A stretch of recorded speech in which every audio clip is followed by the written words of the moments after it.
Hi, I'm Amanda Jane Woodall and welcome to my fashion school.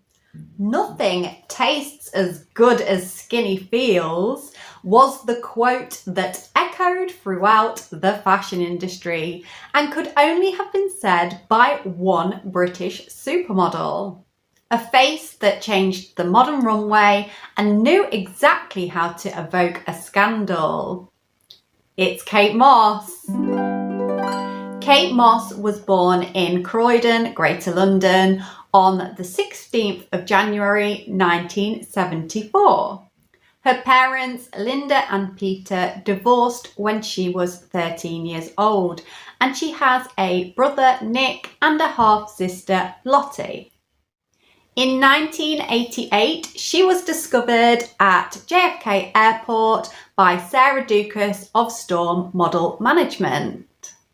Kate had been to the Bahamas with her dad, and on the way home their flight was delayed, which meant that they ended up on the same flight as Sarah, who had spotted Kate previously in the airport lounge. She was advised to visit the Storm offices the next morning, which she did, and she was immediately signed at the age of just 14. And this management relationship went on for the next 28 years. And she didn't do that well at the start of her modelling career because the standards of beauty for that era were these Amazonian 80s supermodels. She was small, thin and fragile in appearance with big eyes and pale skin. And her mother didn't think she was that photogenic and encouraged her to seek other forms of employment. However, at 16, she featured in a groundbreaking photo shoot with Corinne, and this was named the Third Summer of Love. The shoot incorporated a new style of photography, which included earthy, natural beauty, nudity, and youth.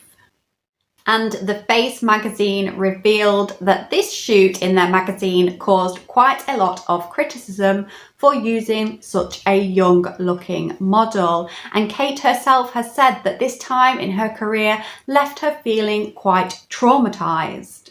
But the shoot was very successful in creating a new fashion era. So Moss and Day combined their talents again to create a shoot for Levi's, and this really cemented Kate into the world of commercial modelling. Face magazine hailed Kate as the anti-supermodel, and she coined very controversial terms like heroin chic and waif, which were a comment on her very distinctive appearance, which coincided with the grunge era. The grunge scene was a short-lived popular culture which saw young, creative people trying to make themselves happy with substances, art, anti-fashion and music. It felt like a glimpse of a cool world where everybody is young and relaxed and apathetic and looks stunning without any effort. And the photography style featured a lot of nudity in kind of dirty street scenes or studios that were made to look like abandoned bedsits. It felt very intimate, like you shouldn't be looking, which was like a complete contrast to the highly polished, saturated photography style of the 80s. But during this era, Kate was also very young. Arguably, she didn't cope well with being such an icon at the age of just 17. After just one audition, Kate was signed for 8 years with Calvin Klein, and Klein had been looking for a new face that would stimulate the imagination of the public. And during a photo shoot, Patrick Demargea saw Kate and knew that she was exactly what CK needed. In 1992, Kate featured alongside Mark Walberg in a very risque advert for jeans. And by today's standards, the advert doesn't quite sit right. You have Kate who's being very submissive. She doesn't speak. She actually looks quite uncomfortable. And then Mark Walberg is talking about her in an objectifying manner. However, at the time, the advert was a big hit and it made Kate a household name. To monopolise on this success, Calvin Klein then sent Kate and her photographer boyfriend Mario Sorrenti to the Virgin Islands to shoot an ad campaign for the fragrance Obsession. And the shoot was very minimalistic, black and white, it was edgy and raw and featured Kate looking wet. And so the public's obsession became Kate and not so much the fragrance.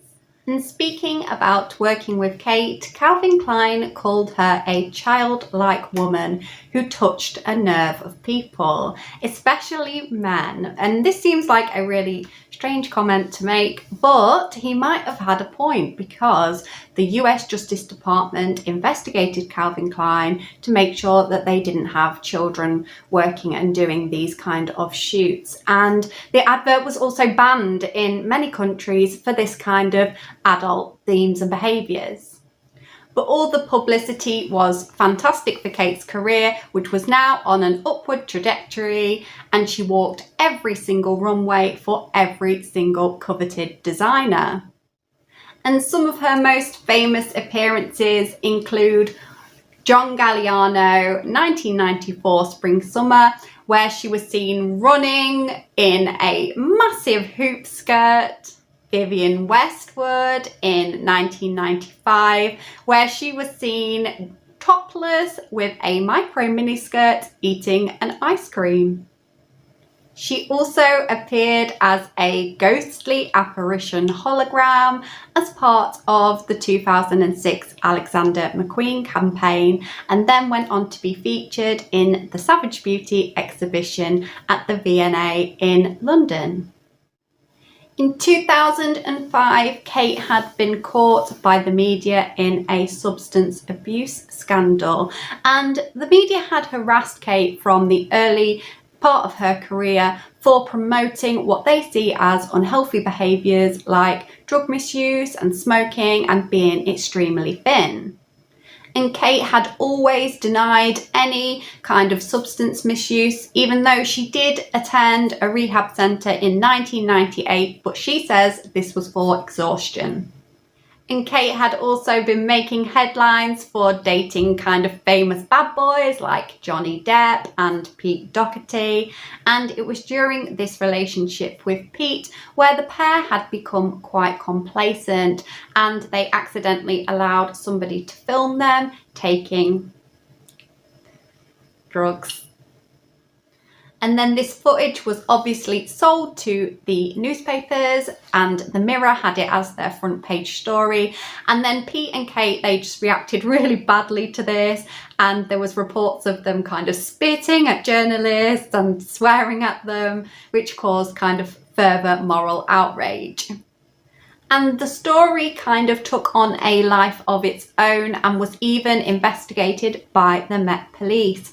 And Kate ended up losing £4 million in contracts with brands like H&M, Chanel and Burberry. And Kate went into treatment at the Meadows Clinic, which is a rehab centre, and then she slowly started gaining back her contracts with really exclusive brands. And I don't think this scandal did the kind of harm that the media wanted it to Kate's career. And this was because she was really popular in the industry, and also she already had the reputation as a bit of a bad girl. And after this, Kate just really developed herself in the industry. She launched a range for Topshop and she also opened her own modelling agency that her and her daughter are currently signed to. And her role as a mother is now at the forefront of the fashion industry as her daughter, Leela Grace, follows in her footsteps and started walking the runway. And Leela Grace is a little bit special because she was seen in the Fidance catwalk wearing her Omnipod insulin device, and this kind of thing hasn't been seen on the runway before, and it's really nice to be making disabilities and health conditions visible. Kate has raised a beautiful and confident, brave advocate for inclusivity, and I think that this is a fantastic legacy that Kate Moss has left the fashion industry.